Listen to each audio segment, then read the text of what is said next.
Hola, estamos en este podcast para contarles con Pablo Medina Uribe de qué va la última y más reciente investigación en la que participó El Espectador, que se llama Inocencia en Juego. Inocencia en Juego es una alianza periodística coordinada por el Centro Latinoamericano de Investigación Periodística CLIP, en la que participaron 3 medios latinoamericanos y 2 estadounidenses. El Espectador por Colombia, Chequeado por Argentina, Fact-chequeado por Estados Unidos, Crónica 1 por Venezuela y el Tech Policy Press por Estados Unidos. Aquí investigamos a fondo lo que estaba pasando en varios grupos de Facebook, en donde dinámicas usadas por niños y adolescentes para conocer amigos o conseguir novio o novia son aprovechados por algunos perfiles para contactar a menores de edad con fines sexuales. Bueno, Pablo, estamos acá también para hablar los hallazgos de esta investigación digital. Cuéntanos un poco primero el antecedente, porque esto digamos que ya tiene un antecedente súper interesante en Estados Unidos. Sí, hola Natalia y muchas gracias por la invitación a ti y al espectador. Y bueno, sí, justamente comenzamos esta investigación basados en los hallazgos que había hecho una académica estadounidense que se llama Lara Putnam, quien publicó en 2022 y 2023 en Wired y en Tech Policy Press 2 artículos sobre unos grupos de Facebook que originalmente estaban dedicados a ciertos cantantes populares entre niños y preadolescentes, pero que poco a poco fueron convirtiéndose en otra cosa muy diferente, que era un espacio donde personas que participaban en ese grupo estaban buscando personas menores de edad, muchas veces con mensajes sexualmente explícitos, buscando enviar o recibir fotos de desnudos, enviando mensajes con los que esperaban agregar como amigos a Facebook a personas que son menores de edad o que dicen ser menores de edad en estos grupos, y también con imágenes que se estaban volviendo cada vez más explícitas. Lara, a través de Text Policy Press, nos contactó a Clip, y decidimos comenzar a buscar qué más podría haber sucediendo en estos grupos, porque aunque ella encontró varios grupos, lo que nosotros sospechamos es que había muchos más grupos de Facebook y que era algo que no solo estaba restringido a Facebook, sino que era un problema mucho más grande de probables abusos sexuales en entornos digitales en América Latina y en Estados Unidos. Bueno, y de ahí fue que los contactamos a ustedes y a los demás medios que estuviste mencionando, y pues ya van a ver en la investigación todo lo que fue que encontramos ahí. Hay un dato que es muy esclarecedor de que este es un fenómeno enorme y que ya es como también se expande la búsqueda de estos grupos, y es como a través de esta herramienta CrowdJungle, que Meta de hecho descontinuó el 14 de agosto de 2024. Se buscaron palabras y frases claves usadas en mensajes para contactar estos menores de edad con fines sexuales, como te lo muestro o se vale enamorar, si es esto. Y el dato que me parece muy esclarecedor es que en total esta investigación dio con 20.913 publicaciones que coincidían con esos criterios de búsqueda. Uh-huh. ¿Qué te parece importante aclarar también en medio de esa búsqueda a través de esta herramienta? Sí, bueno, yo hice esa búsqueda en esa herramienta que mencionas, que como dices correctamente fue cerrada por Meta el año pasado, lo cual creo que también es un indicio, como muchas otras cosas que encontramos aquí, de que Meta realmente no está tan preocupado como lo dice, por la seguridad y el bienestar de sus usuarios, porque esta era una herramienta que era fundamental para hacer este tipo de investigaciones y poder ver qué tipos de dinámicas nocivas estaban sucediendo dentro de sus plataformas. Eh, pero bueno, mientras existía y pudimos hacer esta investigación, eh, hice esas búsquedas en particular porque nos dimos cuenta haciendo esta investigación que muchos de esos grupos están repitiendo ciertas dinámicas, así como tendencias o retos virales que pasan en ciertas plataformas, solo que en este caso estaban haciendo este tipo de mensajes que, como tú mencionas, y muchos de esos mensajes decían, si ves tu edad con una lista de números, entonces haz tal cosa. Y esa tal cosa era, mándame una foto o te puedo agregar o te mando eh, emoji de berenjena, que creo que ya sabemos qué significa, por privado, o te lo muestro, que es incluso más explícito, y mensajes así. Entonces muchos de esos mensajes nosotros sospechábamos existían en otros grupos y haciendo esta búsqueda por palabras claves fue que pudimos encontrar muchos más grupos donde sucedía esto. Ahora como esos eran mensajes que respondían a una dinámica de tendencias virales, no todos se usaban para pedir o ofrecer contenidos explícitos, muchos lo usaban para otras cosas. Por ejemplo, había algunas tiendas que aprovechaban para decir, si ves tu edad, entonces te hacemos un descuento. Pero también había otras cosas preocupantes que no entraban necesariamente dentro de nuestra investigación, que eran un poco unas estafas que están sucediendo y como si ves tu edad, entonces te regalo un iPhone, te regalo una bicicleta, que probablemente también era para confundir y estafar niños, que quizás también pueda ser con finalidades más sexuales, que no estamos del todo seguros porque no podemos seguir esos mensajes hasta el final. Pero sí quiere decir que es algo que sucede muy comúnmente dentro de estos grupos, y que es muy fácil que alguien que entre a este ecosistema de Facebook se encuentre uno de estos mensajes que en muchos casos sí están ofreciendo o pidiendo mensajes de contenido sexualmente explícitos, muchas veces específicamente a menores de edad.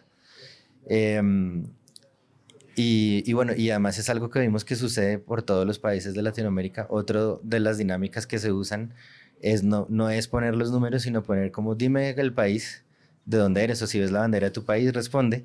Y debajo de los comentarios se responde con dime del país donde eres y abajo ponen soy de Colombia y tengo 15 años, soy de Puerto Rico, tengo 10 años, cosas así.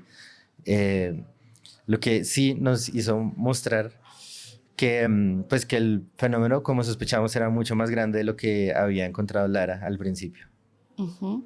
Y tú hablas de algo que también es supremamente preocupante y es que estamos hablando de unos rangos de edades muy amplios, pero también en el caso, por ejemplo, de la indagación por esas posibles víctimas, niñas y niños en Colombia, lo que encontramos desde acá es que eran niñas muy pequeñitas. O sea, estamos hablando de niñas entre los 8 y los 12 años también, ¿no?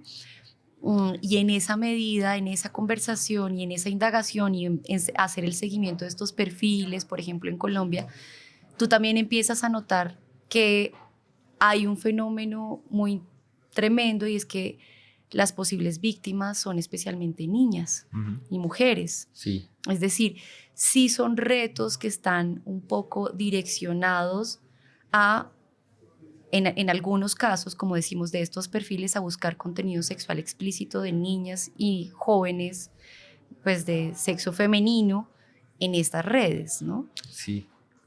Sí, y algo que encontramos que justamente es una parte de la dinámica está muy enfocada a mujeres, y es que muchos de esos perfiles que publican esas dinámicas en estos grupos, en sus perfiles personales, ponen muchos contenidos sobre la idea que puede tener un preadolescente o una preadolescente sobre qué es tener una relación romántica, pues muy idealizado obviamente, pero se autodenominan como un buen novio, como yo sí voy a ser fiel, yo sí voy a tratarte como una princesa, cosas así como... Soy detallista, sí. Soy un romántico, total. Sí. Y eso vemos que es más que una manera de expresarse de ellos mismos, es más como una manera de marcar su perfil, como estoy interesado en estos temas. Y muchos de los comentaristas en los grupos tienen justo esas imágenes. Muchas veces las mismas imágenes se repiten, son imágenes que no están buscando como los comentarios en los grupos no es, perdón, a diferencia de los comentarios en los grupos, no están buscando decir como estoy buscando gente de esta edad, sino están buscando decir yo soy una persona como en la que puedes confiar, en la que te puedes enamorar, cosas así. Y justo en la investigación, con las personas que tú hablaste también, que nos contaban de cuál es el perfil de la persona que podría caer en estas cosas, sea que son usualmente muchas niñas que quizás tienen muchos problemas en la casa, que quizás se sienten muy solas, que quizás necesitan conexiones y los están buscando ahí a través de estos grupos y que es muy probable que piensen que puedan encontrar una conexión de verdad con estas personas, lo cual probablemente las ponga en riesgo de que pues algunas de estas personas quizás estén buscando algo no tan sano con estas niñas que están ahí. Claro, Pablo, tú hablas de algo que me parece muy interesante y es entender que estas violencias en entornos digitales como es llevar a niñas menores de edad y a preadolescentes a que se expongan o envíen contenido sexual en mensajes internos, tiene efectos, tiene impactos, ¿sí? Tiene impactos hondísimos también. Nosotros en esta investigación consultamos a Estela Cárdenas, que es precisamente directora de Reiniciar, que es una organización que tiene mucha trayectoria en la atención y el manejo de niños, niñas y adolescentes víctimas de trata de personas. Entonces uno puede decir, oh, trata de personas, estamos hablando de un delito tan grave. Pues sí, que muchas veces está sucediendo en estos entornos digitales por estos perfiles que suelen corresponder a varones que están buscando, no sabemos, no porque no logramos establecer si es solo por su deseo personal o están conectados con otras redes criminales, pero ella decía que los casos que se han atendido de niñas y jóvenes víctimas de trata de personas en entornos digitales sí empiezan así. Es decir, Ujú. ella reconoce este fenómeno, esta conversación que no tiene nada de inocente, precisamente por eso, de ahí el nombre de inocencia en juego, eh, y que detrás puede existir y realmente hay redes criminales y hay otras personas que están buscando contactar de manera presencial, darle una continuidad a ese delito que ya empieza en entornos digitales, ¿no? Y los impactos que esto puede tener en esas niñas y adolescentes son enormes. Mm, Muchas de ellas, nos contaba también Estela, se sienten muy vulneradas en su autoestima, se sienten inseguras, se sienten culpables también, ¿no? Permanentemente culpables de haber caído un poco en esas conversaciones en donde además estamos hablando de un delito que ha empezado a sonar cada vez más y que viene de un concepto anglosajón que me gustaría también que conversáramos y cómo es eso del grooming, ¿sí? Sí, bueno, justo grooming fue una palabra que usamos mucho en la investigación porque es el concepto de abuso o acoso sexual, pero específicamente en entornos digitales. Digamos, es mucho de lo que estábamos investigando aquí y mucho de lo que investigaron nuestros colegas de otros países que encontraron ahí. Y bueno, y justo sucede de muchas maneras. Eh, una es justamente como dices, que pueden salir de estos grupos, pueden salir de conversaciones que originalmente pueden parecer inocuas, pero van llevando hacia otra cosa. Eh, y hay un problema que encontramos haciendo esta investigación y es que la legislación al respecto suele ser en la mayoría de los países poco clara en diferenciar específicamente cuando sucede en entornos digitales. Digamos que sí, la mayoría de países tienen legislaciones sobre acoso o abuso sexual en general y en algunos, como Colombia, que como tú encontraste también, sí en algunos casos se clasifica así, se investiga así, pero no necesariamente hay algo específico en la ley que diga esto es un delito tipificado. Eh, en el único de los países que estuvieron en esta investigación donde sí hay un delito tipificado es en Argentina, eh, pero en los otros no. Y eso hace que sea mucho más difícil también investigarlo, que sea más difícil darle el apoyo necesario a las víctimas, que sea más difícil incluso a veces explicarlo. Ujú. Porque qué significa, como cuáles son los impactos realmente de que esto suceda, pero en línea, como que a veces incluso socialmente puede parecer como algo menos grave, porque parece como está pasando en una pantalla o no sé, no tocaron a la víctima o algo así, pero eso no quiere decir que sus impactos sean menores. Ujú. Sí. De hecho, esa idea, además de que este contenido sexual explícito pueda llegar a plataformas donde se lucra en esa idea de las víctimas que reivindican su derecho a no estar en línea, Ujú. ¿sí? Y Sí, que en términos, nos contaban también Estela Cárdenas, a veces eso tiene unos impactos hondísimos para las víctimas, de pensar, esta imagen siempre me va a acompañar, me ujú, va a perseguir, está en línea. Fue algo que sucedió cuando tenía 12 años, tengo ujú. 17 y sigue dando vueltas Sí, en la web, como un sentido de persecución muy fuerte, ¿no? sí. Y ese es un problema grande en la sociedad, digamos, que es, hay poca educación sobre los posibles efectos de compartir una imagen desnudo o desnuda en internet, que lo que tú dices no debería suceder. No es como que es culpa de las personas que compartieron su imagen, pero creo que hay poco conocimiento sobre los riesgos de hacerlo. Y justamente en la investigación citamos un estudio hecho por una red que se llama Grooming Latam, que es una red que se dedica a investigar justamente este delito en Latinoamérica. Y ellos dicen que un cuarto de los niños y adolescentes en Argentina, Chile y Colombia han recibido peticiones de compartir imágenes desnudos. O Qué sea, el bárbaro. 25% es bastante en 3 países. Además de que dicen que Colombia encabeza los países de América Latina en donde menores de edad han mantenido contactos con desconocidos y en donde estos les han solicitado imágenes de desnudez o semidesnudez a través de Internet. O sea, sí estamos hablando de un fenómeno que está pasando de manera masiva en Ujú. precisamente las infancias de América Latina.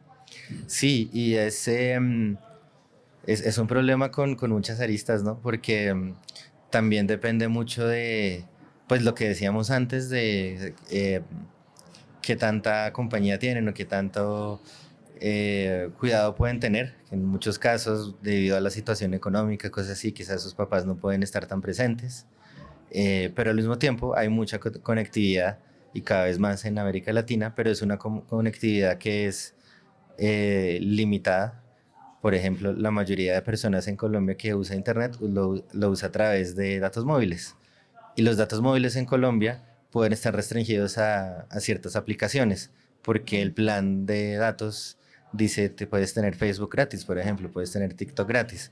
Entonces muchos niños pueden estar en Facebook, pueden eh, hablar con personas en Facebook, pero quizás no pueden investigar más sobre las cosas que les están pasando ahí, simplemente están ahí conectados, hablando y viendo lo que les sucede en Facebook. Y bueno, y también como hay algo que queríamos dejar claro en la investigación es que simplemente el hecho de estar conectado, de acceder a Internet, hablar con desconocidos, no es necesariamente malo, pero sí hay muchos riesgos que hay ahí, como estamos viendo pues, con todo lo que encontramos en esta investigación. Eh, Hay muchas maneras de poder caer en situaciones poco, que van de poco cómodas a, pues realmente de violencia, eh, que es que quizás incluso uno no los piensa a veces, pero están ahí. Algunos de los artículos también hablan de otras maneras que no son estos grupos de Facebook. Algunos de los expertos con los que hablamos también dicen como otros tipos de conexiones que pueden llevar a, a ciertos abusos en línea. Eh, y, y pues, como decía, pues es un problema que tiene muchas dimensiones. No es simplemente como entrar a Facebook y estoy en este problema, sino como de verdad es un asunto de tanto de alfabetización digital como de concientización de los riesgos que hay, como de legislación, como Ujú. de las autoridades, y qué van a hacer o qué podemos hacer para que las autoridades se tomen este problema más en serio, tengan más cuidado de las víctimas, pero también miren qué se puede hacer para que las plataformas tomen algún tipo de acción al respecto. Uno de los temas que me parecía también muy interesantes en términos de región era entender que los derechos de esas infancias a la privacidad o, por ejemplo, a estar más resguardados en estos entornos digitales no son los mismos en el norte global que en el sur global. Ujú. Lo decía para la investigación que hicimos en Colombia, Vivina Quintero, que es una psicóloga que se ha especializado precisamente en los derechos de esas infancias en entornos digitales, y ella refería a un estudio estadounidense de 2022 en donde se muestra la diferencia de las mismas plataformas con relación a la privacidad y cómo precisamente que, por ejemplo, en países europeos ha avanzado la legislación sobre esos entornos más seguros para las infancias en plataformas sociales y redes sociales. Estas infancias tienen mayor protección de sus datos, de quiénes los pueden contactar, de cómo pueden acceder o no a ciertas plataformas sociales que las infancias del sur global y de América Latina. Entonces, también me parecía que había un llamado detrás a articular legislaciones en términos de continente para pensarse por qué estas infancias, nuestras infancias, están en desprotección. Y yo no puedo dejar de conectar también este fenómeno con el fenómeno de trata de personas con fines de explotación sexual de menores de edad en nuestro continente. Y sin duda esto también pasa por la cultura, como decías, no es solo un tema de alfabetización en las familias y de regulación y de justicia, sino también pasa por pensarse nuestra cultura y por qué nuestras infancias están muchísimo más hipersexualizadas que las infancias de otros lugares del mundo. Y cómo eso también atraviesa fenómenos como el narcotráfico, que lo estamos viviendo, lo seguimos viviendo de manera muy presente en esos cuerpos de esas niñas y jóvenes especialmente, que son rápidamente sexualizados, enamoradas, bajo esas ideas del amor romántico latinoamericano, ¿no? Ahí están jugando muchos conceptos. ¿Cómo ves tú ese tema en términos de cultura también, lo que atraviesa acá de manera compleja? Sí, pues es un tema complejo, como dices, porque creo que pues la cultura siempre está atravesada también por la economía y por la política, por todo eso, y pues desafortunadamente en nuestro continente muchas veces las mismas familias son las que hipersexualizan a sus hijas en específico, como una manera de quizás salir adelante o escalar en la pirámide económica. Eh, lo cual hace mucho más difícil estas investigaciones, tanto periodísticas como judiciales, porque muchas veces puede ser que los mismos padres estén al tanto del abuso o incluso aprueben y apoyen ese abuso. Entonces es muy difícil como contactarlos para decir como quizás si nos enteramos de algo, pues muchas de las expertas con las que hablamos nos dijeron no es mejor no hablar con los padres porque quizás eso pueda empeorar la situación. Eh, y creo que además eso son estos problemas que se refuerzan unos a otros porque como dices, estas plataformas en particular Meta tiene muchos menos moderadores de contenido en idiomas que no sean inglés. Y eso es algo que no solo hemos visto en Clip en esta investigación, sino en muchas otras que hemos hecho. Eh, hay un interés mucho menor por otros mercados, como llamarían ellos. Y ahora probablemente mucho menos con las últimas decisiones que han tomado sobre moderación este año. O sea que es más probable que más contenido nocivo y más actividades perjudiciales estén sucediendo en la plataforma y mucho más si no son en inglés. Así que es más fácil si una familia quiere explotar a su propia hija que lo pueda hacer en estas plataformas.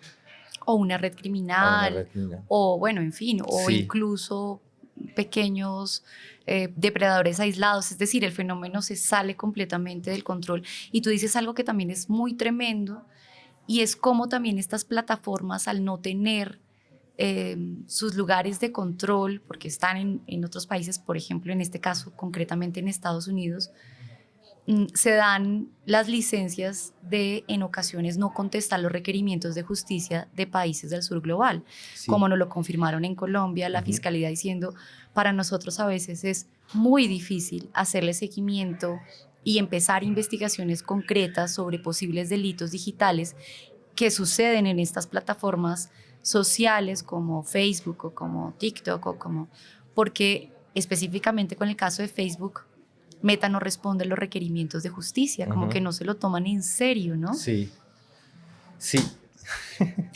sí, y veo que ese es un problema que va a aumentar este año probablemente porque la narrativa que están haciendo los propietarios de las grandes compañías tecnológicas es que cualquier requerimiento de justicia es un intento de censura, cuando yo creo que realmente lo que está haciendo, por ejemplo, los requerimientos judiciales en Colombia de los que estás hablando, no les están diciendo, ustedes no pueden hacer esto, sino como no, creemos que hay un delito acá, necesitamos información para investigar más. Y obviamente hay que seguir todos los requisitos legales, no se puede pedir cualquier información todo el tiempo, y sobre todo aquí que son datos personales.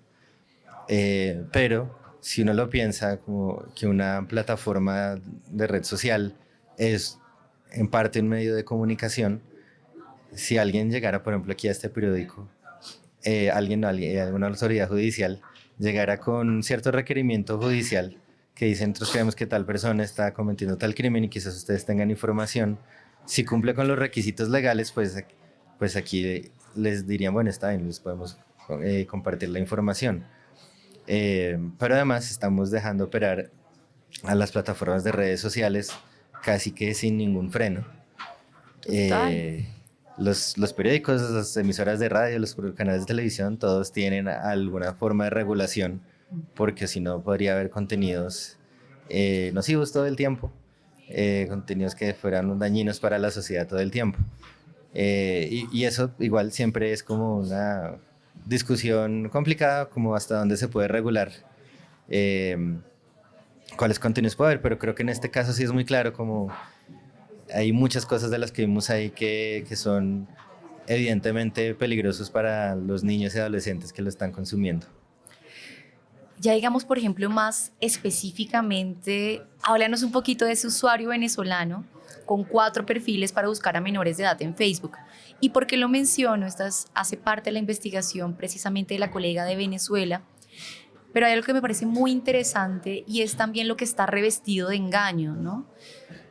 En el caso también de Colombia, cuando empezamos la investigación, quizás lo que generaba mucha alarma es que estos grupos de Facebook o estos retos o estas dinámicas para buscar también a menores de edad que eventualmente puedan enviarles contenido sexual explícito, estaban albergados en grupos que no tenían nada que ver con eso.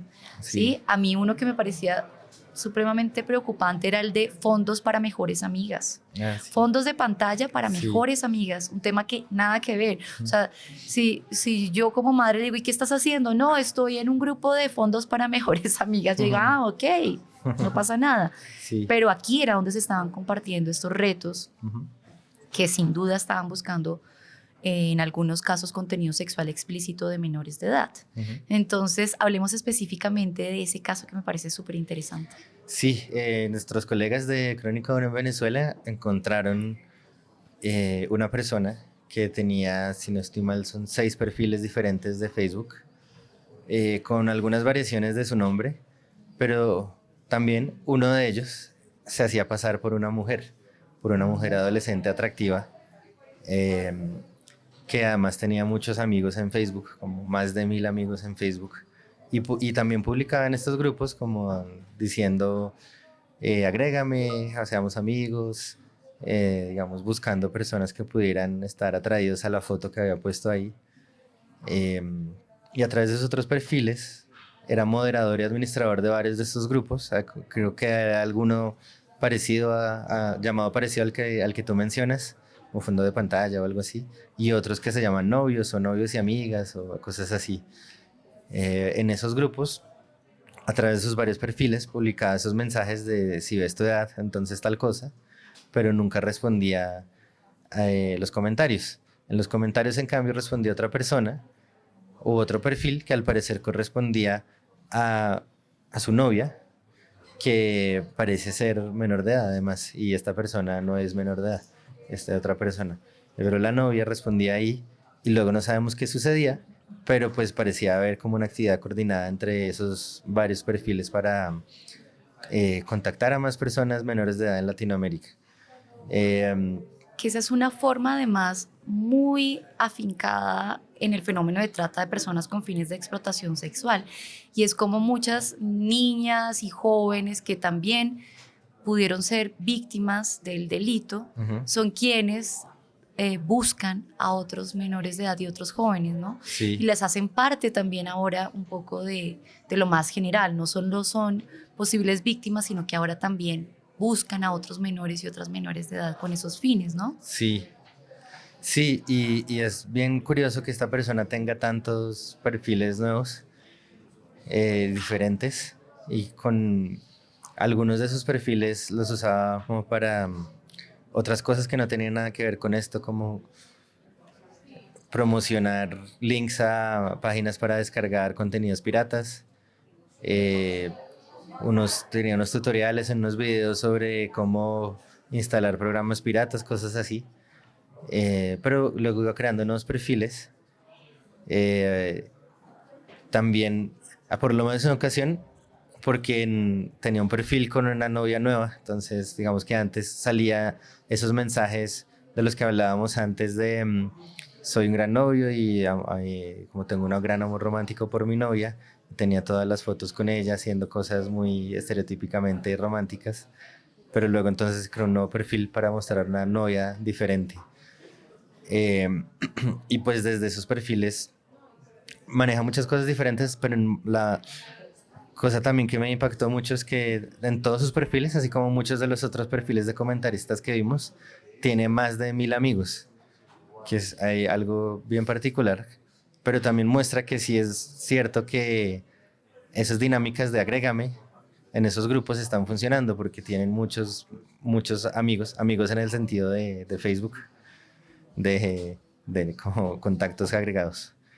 Y muchos además tienen una apariencia de ser menores de edad. Sí. Es difícil verificarlo en la mayoría de los casos, pero digamos que sí, muchos en sus fotos de perfil parecen ser menores de edad. En algunos casos sí alcanzamos a ver las fechas de nacimiento de alguien porque ellos mismos lo pusieron en alguna parte en su perfil, y sí había algunos menores de edad.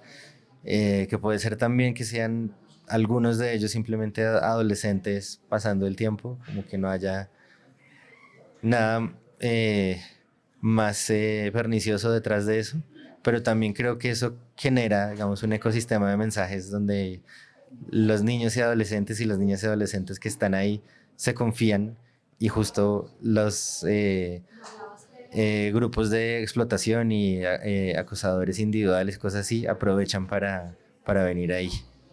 Es que también nos lo decía en entrevista precisamente el coronel Juan Pablo Cubides, que era el director de protección de la Policía Nacional de Colombia, la DIPRO, que es la unidad encargada para tratar, digamos, estos temas de menores de edad con posibles delitos sexuales en entornos digitales. Y él decía como, detrás de un hola, ¿cómo te llamas? Envíame un mensaje interno. Puede estar una red precisamente delincuencial esperando a que esa comunicación surta efecto. Y como bien lo decías, Cuides mencionaba algo que es muy importante, y es que se está dando en otras plataformas como estos juegos gratuitos de descarga, que ellos como policía sí estaban identificando que en estos juegos de video de descarga gratuita que aparecen permanentemente, también a través de pop-ups o esos mensajes publicitarios, no había un control de quién podía publicitar en estas redes, sino que es como pagas tu publicidad y no importa qué es, y que ahí habían logrado identificar mensajes de contacto de desconocidos a estos menores de edad con posibles fines para pedirles contenido sexual explícito con fines criminales. Es decir, ahí el fenómeno está sucediendo en diferentes espacios, en diferentes redes, pero también hay cosas por hacer, ¿no? Sí. Bueno, una cosa que en lo que Meta sí es bueno tiene una biblioteca de anuncios donde se puede ver En el caso de que sean anuncios políticos o de interés social, se puede ver quién los pautó, por ejemplo. En este caso no encontramos, por ejemplo, en Meta avisos como los que tú dices. Creo que en parte porque la gente sabe que es más fácil investigar los anuncios en Meta, entonces no los hace ahí, pero hay otras plataformas donde sí cualquier persona puede pautar lo que sea y se ven contenidos completamente explícitos, mucho más preocupantes. Eh, y bueno, y como decíamos, lo que encontramos no es algo que solo sucede en Facebook, sino que sucede en muchas otras plataformas. Por ejemplo, nuestros colegas de Chequeado en Argentina encontraron justamente eso. En Argentina no suceden estos mensajes en Facebook tanto, o por lo menos las respuestas que encontramos muy rara vez contenían a alguien que decía que estuviera en Argentina. Y es en parte porque en Argentina cada vez se usa menos Facebook, pero sí lo encontraron en otras plataformas. Vieron mucho TikTok, vieron Instagram, pero también encontraron videojuegos, por ejemplo, uno que se llama Roblox, que es muy popular y tiene un servicio de chat. Encontraron que las autoridades argentinas han encontrado muchos casos que comienzan en ese servicio de chat, en Roblox, por ejemplo. Y pasa en varias otras plataformas, incluso Discord pasa también, que es un servicio de mensajería muy ligado a los videojuegos. Muchos gamers lo usan para comunicarse entre sí. Eh, y bueno, en muchas otras más. Pero en Argentina, como decía hace un rato, sí existe una ley sobre grooming específicamente, que existe desde 2013 en Argentina y que sí hemos logrado tener algo de avances. También lo que encontraron nuestros colegas de Chequeado es que podría tener más avances porque las investigaciones siguen siendo muy lentas, sigue habiendo varios vacíos en protección a las víctimas. Eh, y sigue habiendo, digamos, una carrera de cómo las autoridades judiciales se enfrentan a los nuevos desarrollos digitales, mientras que los nuevos desarrollos digitales van muy rápido y las autoridades judiciales son un poco más lentas en adaptarse. Total. Sí. De hecho, lo que entiendo es que Argentina registró 340 condenas por este delito en 2016 y 2022. Lo que encontrábamos en Colombia es que todas las autoridades tienen clara el fenómeno, pero no tienen una estadística específica, por ejemplo, para investigarlo, y tampoco hay una condena relacionada, a pesar de que hay unas cifras que sí generan enorme preocupación. Es decir, si bien en Argentina está todo por hacer, al menos incluso hay una condena específicamente por el delito en entornos digitales. En Colombia el fenómeno está sucediendo de manera masiva, abiertamente, y hay cifras tan alarmantes como que el bienestar familiar, por ejemplo, abrió procesos administrativos, es decir, recibió a niños, niñas y adolescentes menores de edad, se los retiró a sus familias por violencia sexual en entornos digitales, y en un periodo de 4 años ha recibido más de 790 menores de edad en ese entorno. Y no hay una sola condena específicamente por eso. Entonces, claro, el reto en términos de persecución del delito es muy grande, ¿no?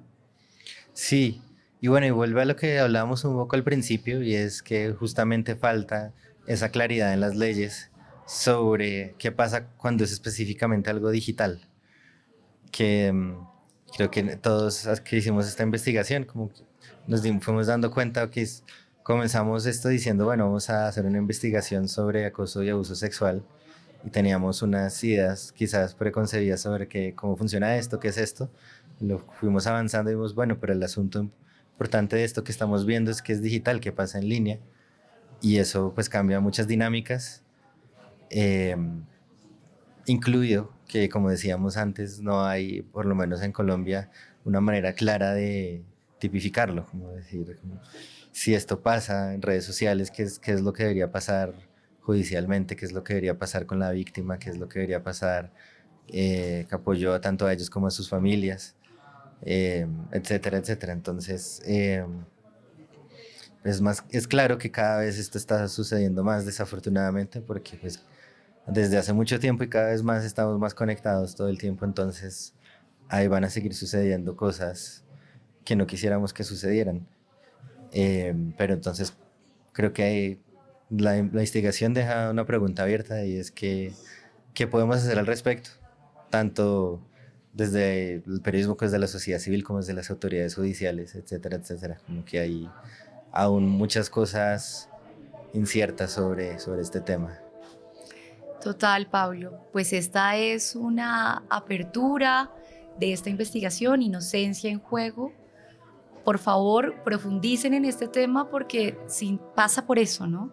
Pasa por querer decir, bueno, esto nos está pasando a todos y a todas en casa, ya tengamos hijos e hijas o no, ¿no? Porque puede ser el hermano, la hermana. Es decir, ahí es algo que nos conecta y que claramente necesita más periodismo serio, investigativo, transnacional, que como en esta alianza se junte para pensarse a fondo qué es lo que está pasando en estas plataformas sociales. Bueno, Natalia, muchas gracias. Bueno, gracias a ti.